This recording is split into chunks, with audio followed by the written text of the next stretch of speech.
Hello everyone and welcome to Butterfly Dreams Crochet. My name is Jeannie and today is Wednesday, November the 16th, 2022. We're going to be discussing the free patterns that you can get in store or online. Um, what are they good patterns to get? How well written they are and stuff like that. So let me welcome all of my wonderful butterflies back to our channel. Thank y'all so much. All the new ones, thank y'all so much for hitting that subscribe button and becoming part of our channel. I really, really do appreciate it so very much. And for all of the returning OG butterflies, thank y'all, thank y'all, thank y'all. Watching my videos, giving them a thumbs up, leaving comments down below. That's all I could ask from y'all. I appreciate every single thing that y'all ever do.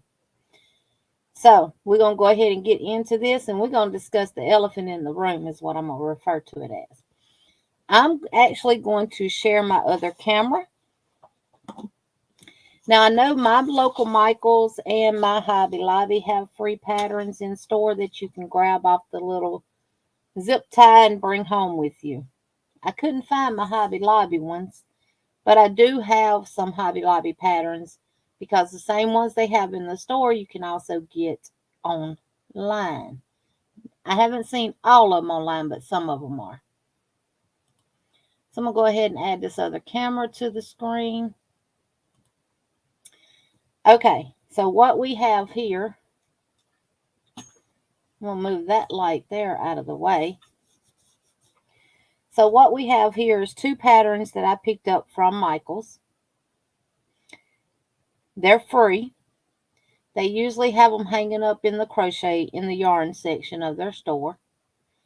So this one is for a neutral stripe blanket. This one is for a crochet wheel throw.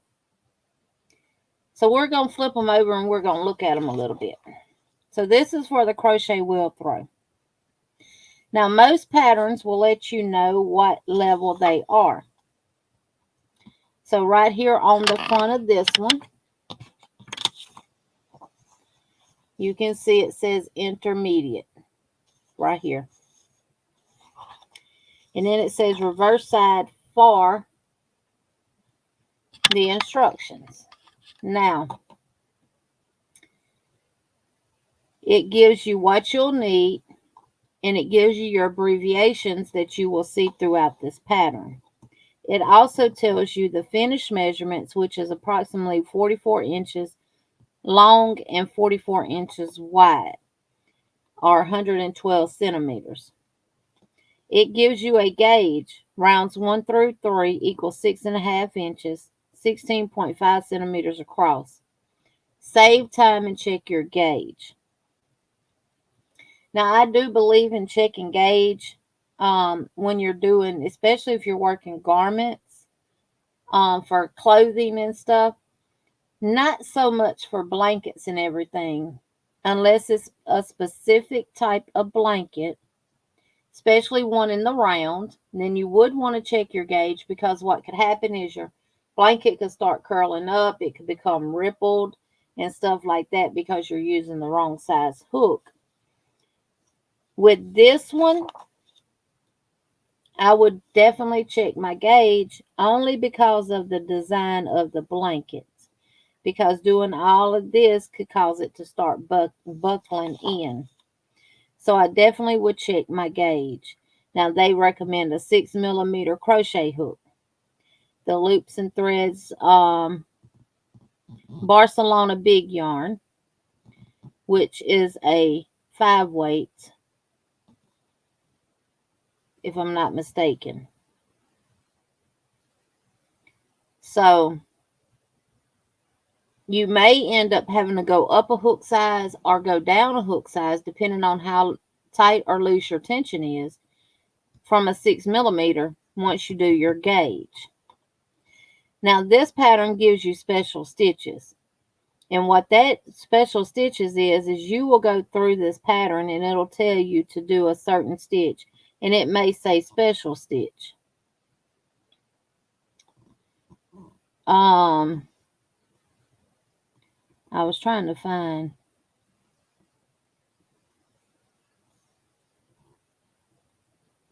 where it may actually have it in there.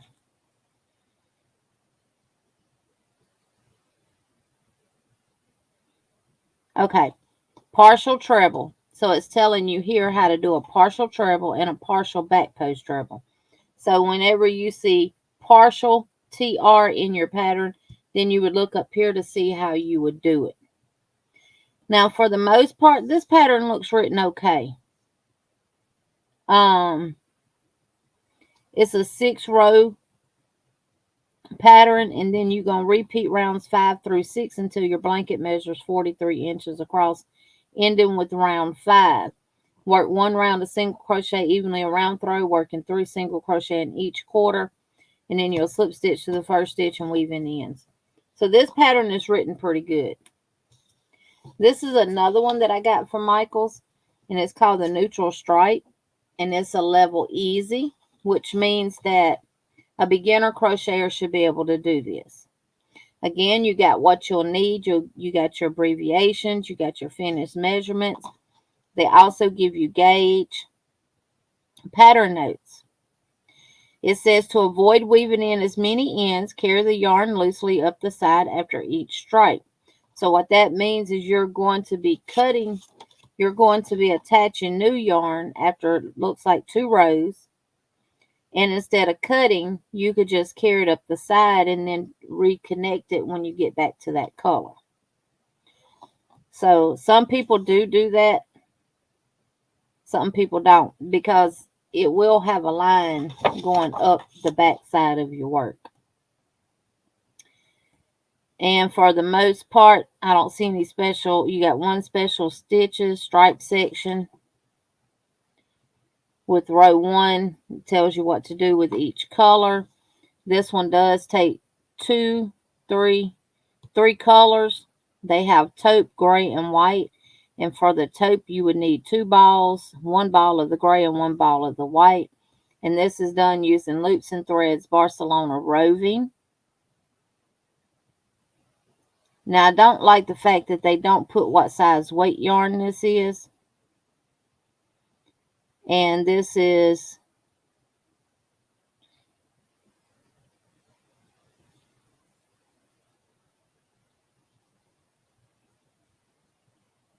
and that's your special stitches, stripe section 2. And then you'll continue to work rows 2 through 4 of stripe section. So that would be this section and not this section. So it's always important to read your patterns before you get started on your work. So they went right straight into the special stitches. Now, if I was a beginner crocheter, I'd be like, okay, where's my foundation chain? How much do I crochet? Many chains do I crochet and stuff like that? Well, that's over here under instructions. Usually instructions are right over here at the beginning. You would chain 112. And then your setup row is single crochet and second chain from the hook.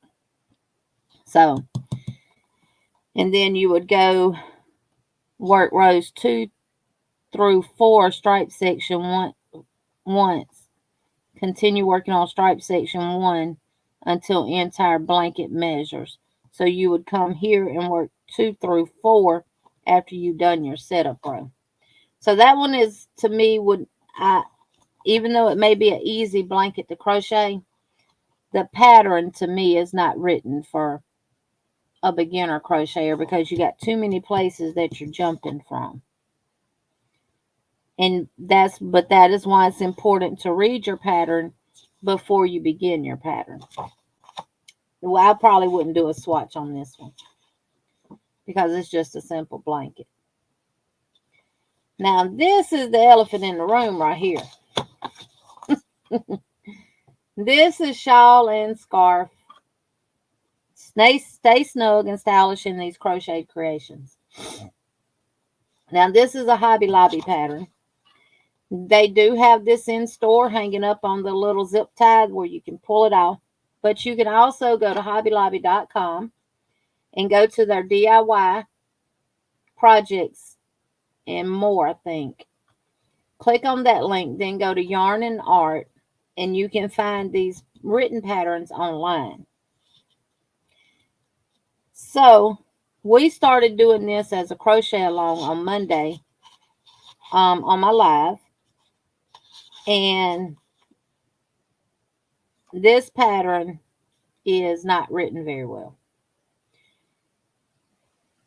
It says it's an easy pattern, as you can see here. And yes, you see all my notes written on this thing, and you finna find out why.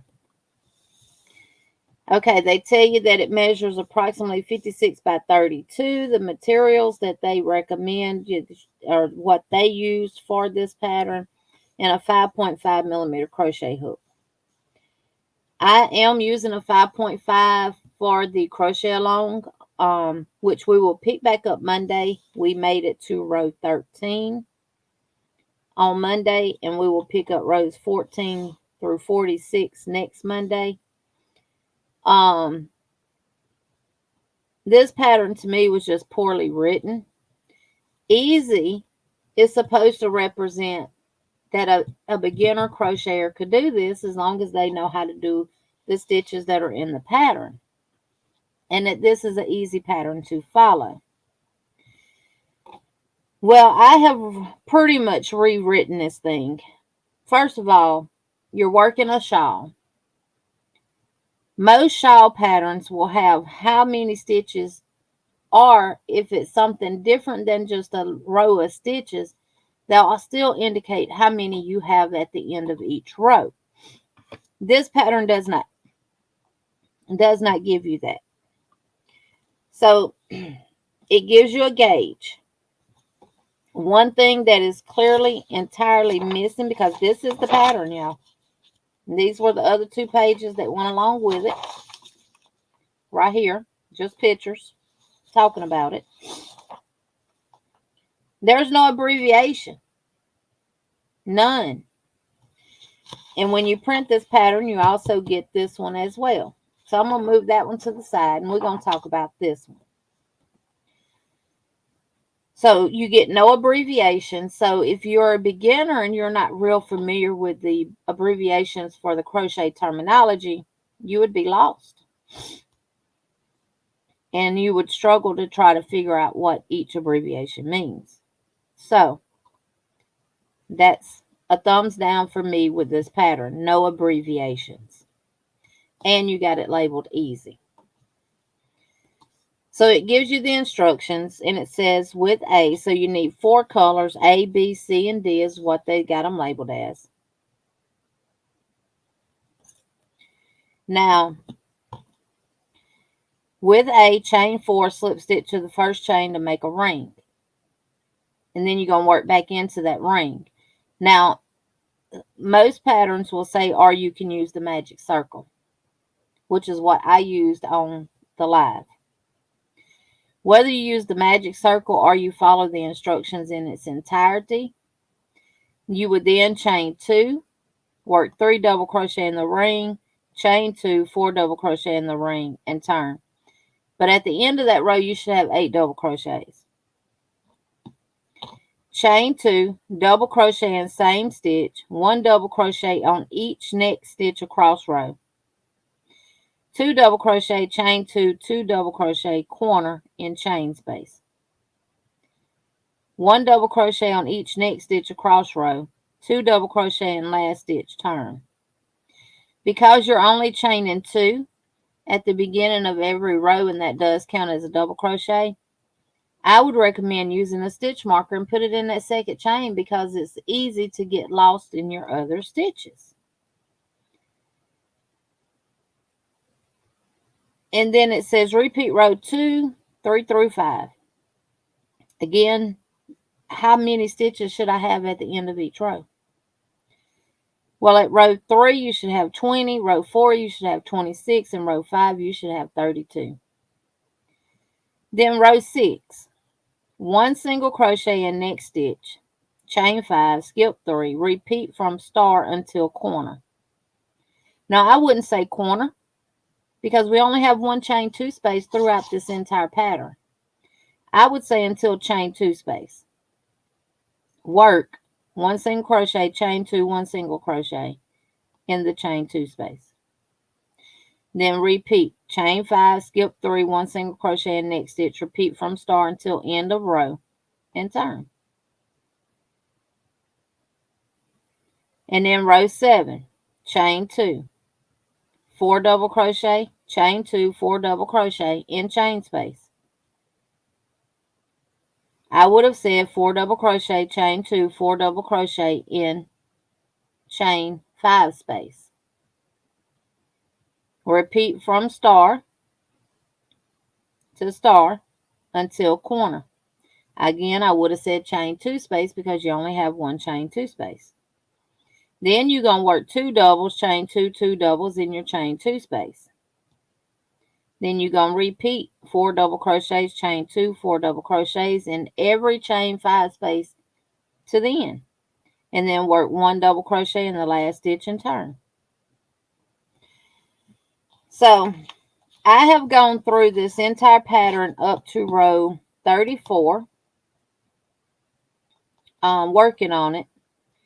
And I've wrote down a whole lot of information because a lot of people, Juanita from She Spins, no it wasn't, Felicia from F.R. Humphrey, she recommended I go on Ravelry and look at the comments and stuff underneath there, and that was one of the things that they were talking about was the row count, and that you need to make sure that your pattern, that your rows are symmetrical.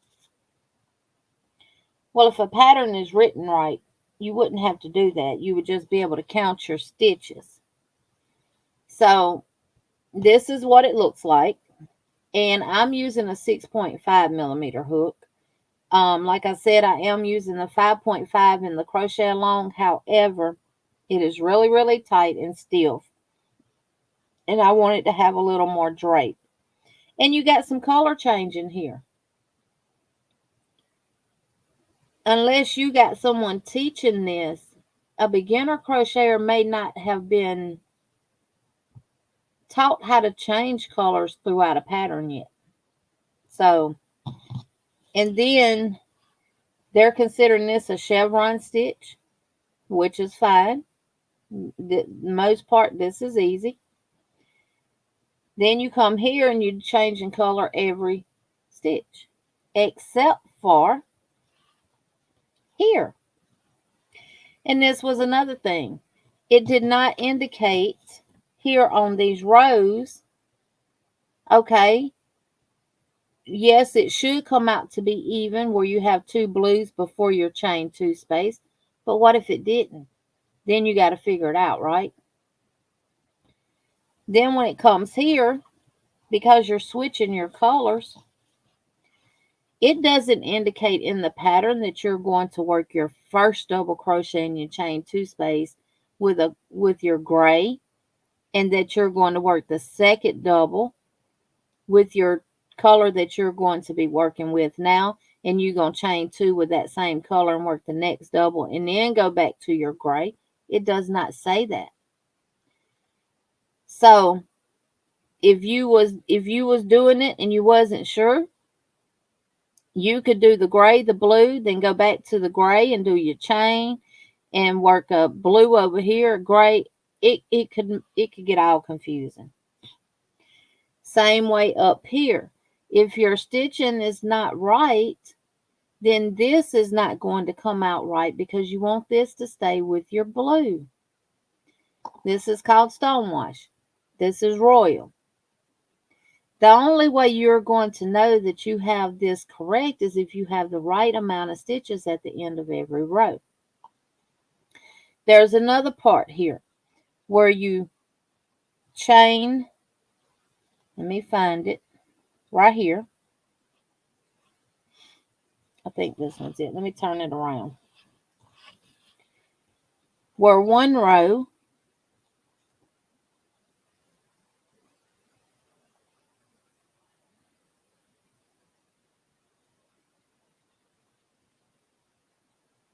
Okay, it's this row here.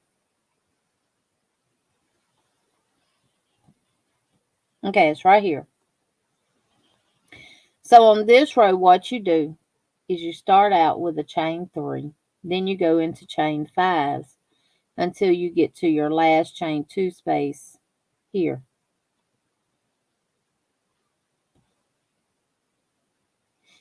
No. Those are all chain 5s.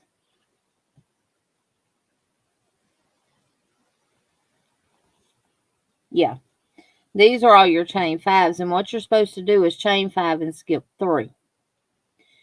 Well, the stitch count is correct here. But I got 3 in between each one, all the way from the beginning to the end. But when I get here, I have 1, 2, 3, 4, 5 stitches left. On all of the other ones, I had 3. And it put me right into my chain 2 space. But on this one, it did not. So what I did was went 1, 2, 3, singled. Then I went into my chain 2 space. And everything else is coming out the way it should. And I did the same thing over here. Once I did my single, chain 2, single, I skipped that next one, singled into the next one, chain 5, and skipped my 3. And that's a piece of fuzz on the yarn. I'll get that taken care of. And it all worked out perfect all the way back down to the end. All of these came out perfect.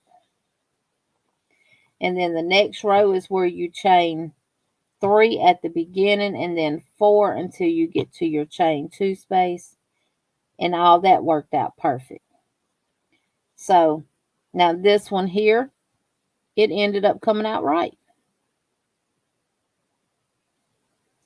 You should work 1, 2, 3, and then in that 4th one. So in this one, everything came out right. So I'm not sure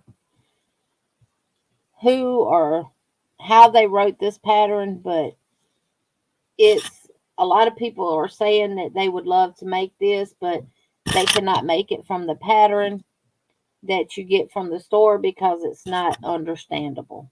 So we're doing this as a crochet along.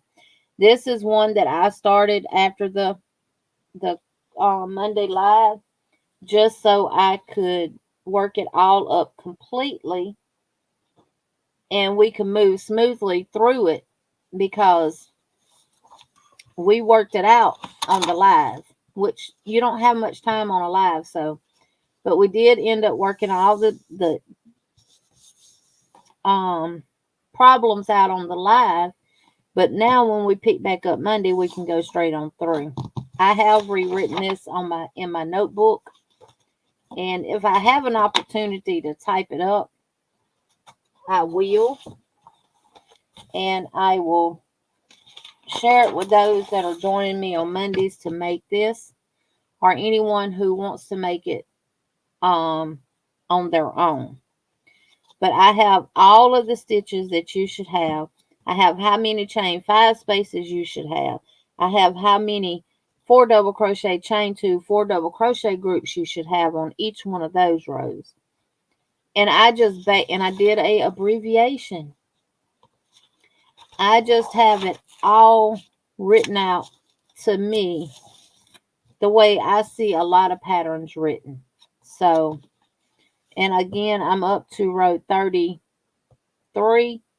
I got to start on 34, and then I'll go on down to the rest of it. But when you're doing just your double crochet rows, those rows are going to increase by 6.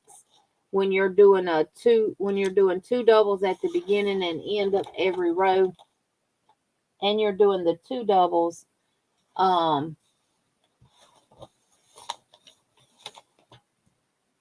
at the beginning, your 2 doubles in your chain 2 space. I'm trying to get all this stuff off my laptop. And I can't do that and think about what I want to say too.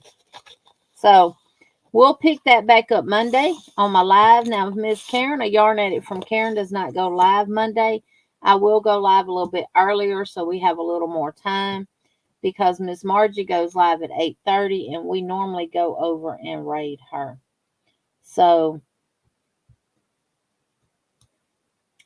we will definitely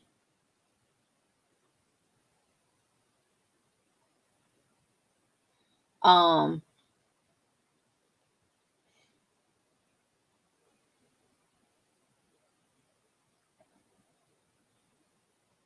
let me send this email back. We'll definitely start early. That way we have a little more time, and then we'll leave my live, and those that want to can go over and watch Miss Margie, which we normally go over there as well. So, but yes, I just wanted to bring this to everyone's attention and let you know, just if to me, if you're going to write a pattern, you're going to classify it as an easy pattern, make sure that's what it is.